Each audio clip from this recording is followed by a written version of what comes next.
এটা হলো কারমাইন পোকা। আর মহিলারা এই পোকাটিকে ছাড়া এক মুহূর্তও থাকতে পারেন না, কারণ এই কারমাইন পোকা দিয়ে তৈরি হয় মহিলাদের প্রিয় প্রসাধনী লিপস্টিক। হ্যাঁ, ভাবতে অবাক লাগলেও এটাই সত্যি। এই কারমাইন পোকাগুলোকে ধরে ধরে ক্যাকটাসের গায়ে ছেড়ে দেওয়া হয়, যাতে এরা জমিয়ে খাওয়া দাওয়া করে একদম তাগড়া চেহারার হয়ে যায়। এরপর সেই মোটা মোটা কারমাইন পোকাগুলোকে ধরে রোদে শুকোনো হয়। এরপর সেই পোকাগুলোকে পেশায় করে একদম পাউডারের মতো মিহি করা হয়। আর তারপর সেই মিহি গুঁড়োটা জলে ঢেলে সেটাকে ভালো করে ফোটানো হয়। ফোটানোর পর যখন একদম টকটকে লাল রংটা বেরিয়ে আসে, তখন সেটার মধ্যে মোম এবং বিভিন্ন কেমিক্যাল ঢেলে সেটা দিয়েই তৈরি করা হয় লিপস্টিক।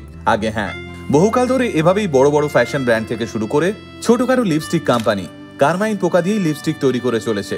তবে সম্প্রতি কারমাইন পোকা দিয়ে লিপস্টিক তৈরি বন্ধ করতে বিশ্বজুড়ে একটা ক্যাম্পেইন শুরু হয়েছে।